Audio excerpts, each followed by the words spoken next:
हर शाख पे उल्लू बैठा है, अंजामे दुनिया क्या होगा। ऐसा क्यों बोल रहा हूँ मैं? क्योंकि देख रहा हूँ आज दुनिया के ज़्यादातर सत्ताधारी या लगभग सभी संस्थाओं के लीडर अपने वक्ती फ़ायदे के लिए आने वाली पीढ़ियों का चाहे जितना भी जानी और माली नुकसान हो जाए, इसकी परवाह नहीं करते।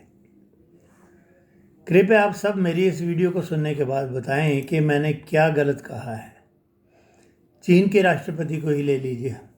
विस्तारवादी नीति को पहले से भी ज़्यादा हथियारों की तैयारी के साथ बढ़ावा देकर पूरी उम्र सत्ता में रह सकने के लिए बिल पास करवा लिया, परंतु अब पूरी दुनिया को अपने कब्जे में लेकर लोगों का जीवन उग्र मुसलमानों की तरह चलाने के लिए इतिहास में अमर होना चाहते हैं, चाहे इसके लिए दुनिया में तीसरा विश्व युद्ध ही क्यों ना छिड़ जाए और करोड़ों लोग मर क्यों न जाएं।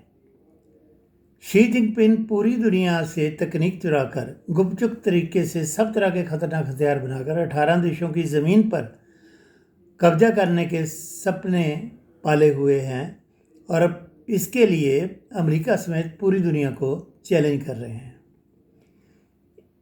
इसके लिए दुनिया में कोरोना वायरस तक उन्होंने छोड़ दिया है ताकि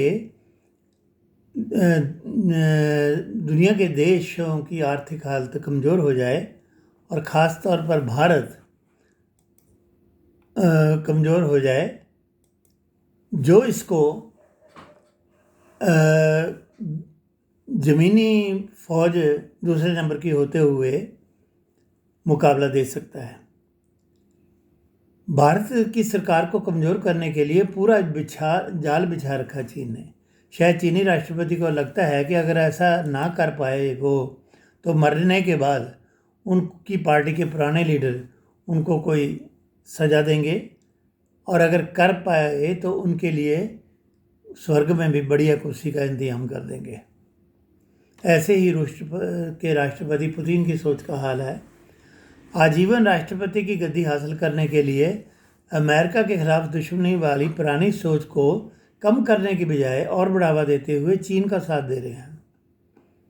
कोई परवाह नहीं कि चीन दुनिया के साथ ठीक कर रहा है या गलत। अपने इस टारगेट के लिए इतनी टेंशन पाल रखी है उन्होंने कि उनके दाएं बाजू ने काम करना ही बंद कर दिया है और खुद ही इस वजह से कुर्सी छोड़ने वाले हैं। सत्ता के नशे में पुतिन इस बारे सोच नहीं पा रहे कि उसका साथ पाकर चाइना अगर दुनिया पर कब्जा कर गया तो और कितना ताकतवर हो जाएगा। चाइना ने आज तक किसी पड़ोसी देश को नहीं बख्शा, तब क्या रूस को बख्शेगा? ऐसा देख रहा हूँ कि दुनिया में ज़्यादातर लोग अपने वक्त तक की सोचते हैं और आने वाली पीढ़ियों के साथ क्या होगा इसकी बिल्कुल परवाह नहीं करते। पता नहीं दुनिया के ज़्यादातर लोगों को क्या हो गया है और क्यों केवल लालची और वक्ती सोच रखते हैं। अमेरिकी राष्ट्रपति ट्रंप को दोबारा बिना इलेक्शन जीते राष्ट्रपति की कुर्सी चाहिए, चाहे अमेरिका में इसके लिए गृह युद्ध ही क्यों ना छिड़ जाए और अंदर से सुपर पावर अमेरिका कितना ही कमज़ोर क्यों ना हो जाए। उसके बाद अगर उसको चाइना धराशायी कर दे तो ये भी नहीं सोचते कि उनका और उनके बच्चों का दुनिया में क्या स्टेटस या हैसियत बचेगी। कनाडा के राष्ट्रपति को हिंदुस्तान की चिंता हो रही है या उनको पाकिस्तान के जो करप्शन कर पैसा लूट के जाते हैं उनकी चिंता होती है, और ये नहीं पता ये खालिस्तानी और ये पाकिस्तानी टेररिस्ट बाद में कनाडा का क्या हाल करेंगे इसकी कोई चिंता नहीं। सिर्फ वक्ती लाभ, उनकी वोटें चाहिए। पड़ोसी देश पाकिस्तान को ले लीजिए। पूरे पाकिस्तान में नहरी निज़ाम और वहाँ की पूरी ज़मीन ज़रखेज़ होने की वजह से शेष बाहर से पाकिस्तान के लोग ज़्यादा सेहतमंद, आर्थिक तौर पर ज़्यादा सुखी और सूझबूझ वाले थे, परंतु धर्म के नाम पर बेवकूफ़ और गुलाम बनाकर वहाँ के लीडरों और फौजी अफसरों ने पाकिस्तान को कंगाल कर दिया है और देश के टुकड़े होने की कगार पर पाकिस्तान पहुँच चुका है। सभी लीडर और फौजी अफसर पैसा लूटकर बाहर के देशों में सेटल हो जाते हैं। देश पीछे से चाहे भूखों मरे चाहे इसके टुकड़े हों। ईरान के राष्ट्रपति का भी यही हाल है। न्यूक्लियर बम बनाकर अपना नाम अमर करना चाहते हैं, चाहे उसके लिए भूखे मरे ईरानी या अमेरिका से लड़ाई में ईरान ही ख़त्म क्यों ना हो जाए। आज तकरीबन दुनिया के सभी सत्ताधारी या किसी भी संस्था के लीडर अपने जीवन के लिए सत्ता या पैसा इकट्ठा करने में लगे हुए हैं और कोई परवाह नहीं अपने लोगों या आने वाली पीढ़ियों की। ऐसे बड़े बड़े उल्लुओं को कहना चाहता हूँ कि चीन को समझें। उसने आज तक जिन देशों की ज़मीन पर एक बार कब्जा कर लिया, फिर उसके कब्जे से कोई भी देश निकल नहीं पाया। झांसा वो ऐसा ही देता है जैसे तिब्बत को दिया था, अभी सड़कें बना के देता हूँ फ्री में। उसके बाद तिब्बत से निकला और कब्जा कर लिया। चीन ने अगर आज की दुनिया में जहाँ आर्टिफिशियल इंटेलिजेंसी आ गई है और हर चीज़ उससे चलती है, स्पाइंग वगैरह, और किसी पे निगरानी रखनी हो, कितना भी कोई देश हो, अगर एक दफ़ा आप कब्जा कर लिए, जैसे भारत पे भी अगर कब्जा कर लेता है, तो बड़ी आराम से आर्टिफिशियल इंटेलिजेंस की मदद से उसको गुलाम बना के रख सकेगा और फिर भारत या उस देश का चीन से छुटकारा पाना आसान नहीं होगा। चीन आज तक 7 देशों के साथ ऐसा कर चुका है और 8वां नंबर ताइवान का है, 9वां पाकिस्तान और 10वां भारत का। भारत पर कब्जा करने के बाद चीन इतना ताकतवर हो जाएगा कि उसके बाद फिर चाहे कोई अरब देश हो या यूरोपियन, फिर उसको ना रशिया ना अमेरिका रोक सकेगा। इससे हम सब की खुशकिस्मती है कि हमें मोदी जी जैसे काबिल दूरंदेशी और प्रधानमंत्री मिले, परंतु हमारे बहुत से लोग इस सच्चाई को देख नहीं पाते या उनके पास ऐसा देखने की नज़र ही नहीं है। अपने अपने वक्ती मफाद और लालचों में लगे हुए हैं। मोदी जी ने प्रधानमंत्री बनते ही एक छोटे से देश के साथ लगते भूटान का दौरा किया। मैं समझ नहीं आया ये क्यों छोटे से देश में का दौरा कर रहे हैं। और उसके बाद फिर छोटे छोटे देशों जो बीजिंग से लेके अरब देशों तक के समुद्री मार्ग में पड़ते हैं उनका दौरा किया। उसके बाद अरब देशों, फिर यूरोप और अमेरिका तक में जाकर चीन से आने वाले खतरे के बारे में पूरी दुनिया को सचेत कर इकट्ठा कर दिया। साथ ही भारत की फौज को नए नए हथियार देकर और भी ताकतवर बनाने में जुट गए। यही कारण है ये सभी देश चीन के खिलाफ आज हमारे साथ एकजुट होकर खड़े हुए हैं और इन देशों का साथ मिलने की वजह से ही हम आज चीन और पाकिस्तान दोनों की फौज का मुकाबला कर पा रहे हैं। वरना चीन के पास बहुत पैसा और ख़तरनाक हथियार उसने बना लिए हैं। चाहे हमारे टीवी चैनल जितनी मर्जी अपने भारत की शक्ति की डींगे मारे, परंतु आज असलियत ये है कि चीन का मुकाबला करना अकेले भारत के बस की बात नहीं है।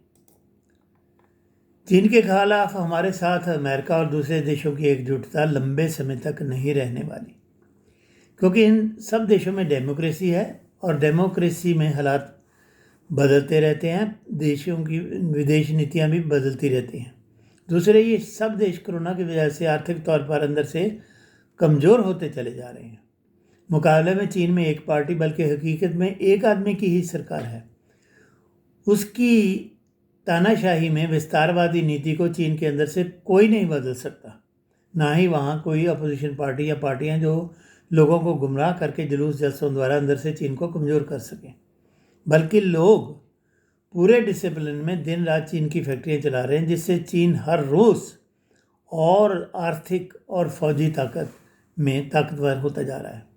आने वाले 10 सालों में आर्थिक और फौजी ताकत में चीन पूरी दुनिया को पीछे छोड़ देगा। अगर किसी को भी मेरी इन बातों पर शक है तो गूगल पर जाकर चीन वर्सेस किसी भी दूसरे देश की मिलिट्री और आर्थिक ताकत देख ले और कि अब क्या है और आने वाले 10 सालों में चीन की आर्थिक और फौजी ताकत क्या हो जाएगी। दुनिया के बहुत बड़े लीडरों को इसलिए भी उल्लू कह रहा हूँ कि इस इंटरनेट के ज़माने में भी जहाँ हर प्रकार की जानकारी आपके मोबाइल फ़ोन पर उपलब्ध है, फिर क्यों लोग छोटे छोटे वक्ती लालचों में पड़कर चीन से आने वाले बड़े खतरे से आंखें मूंद कर बैठ जाते हैं। ऐसा ही चलता रहा तो चीन जल्दी एक करके सबको गुलाम बना लेगा और दुनिया कुछ भी नहीं कर पाएगी।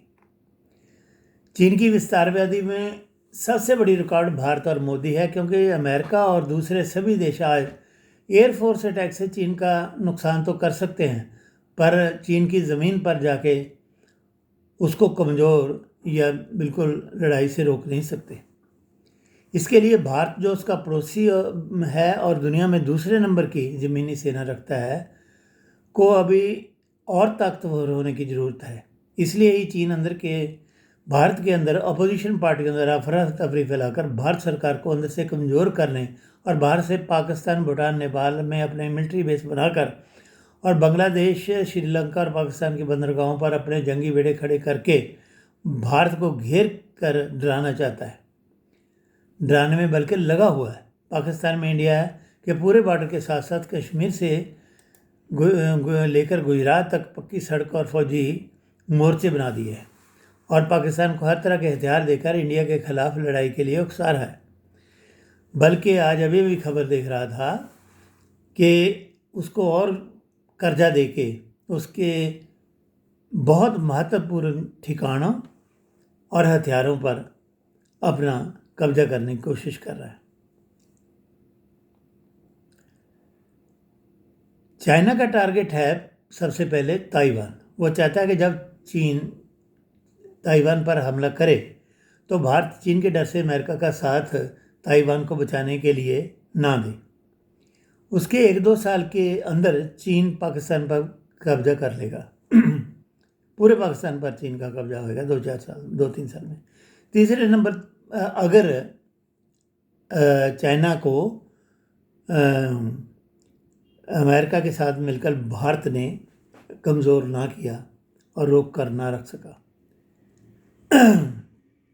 तो चीन भारत के बाद तीसरा टारगेट उसका भारत ही है। पहले डोकलाम और बांग्लादेश में घुसकर चिकन नेक पर कब्जा कर पूर्व के सभी राज्य भारत से अलग करके उन पर कब्जा कर लेगा। फिर कश्मीर समेत पंजाब, राजस्थान और गुजरात और अंत में एक एक हिस्सा करके पूरे भारत पर चाइना कब्जा करेगा। हालात ऐसे चलते रहे तो पूरे भारत पर चीन अगले 5 से 20 साल में कब्जा कर लेगा।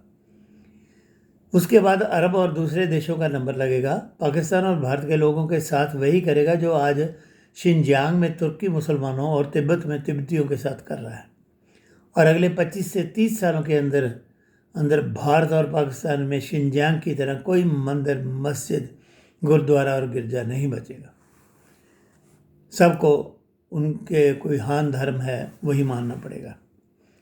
चीन ने हिंदुस्तान में बहुत से सत्ता लोभी लोगों को खरीदकर मोदी और इस देश को अंदर से कमज़ोर करने में लगा रखा है, जिसकी लेटेस्ट मिसाल है आज का किसान आंदोलन। और मज़े की बात यह है कि ये आंदोलन केवल और केवल झूठ के आधार पर कुछ भोले वाले कम पढ़े लिखे किसानों और सिख नौजवानों को धर्म के नाम पर उकसाकर चलाया जा रहा है।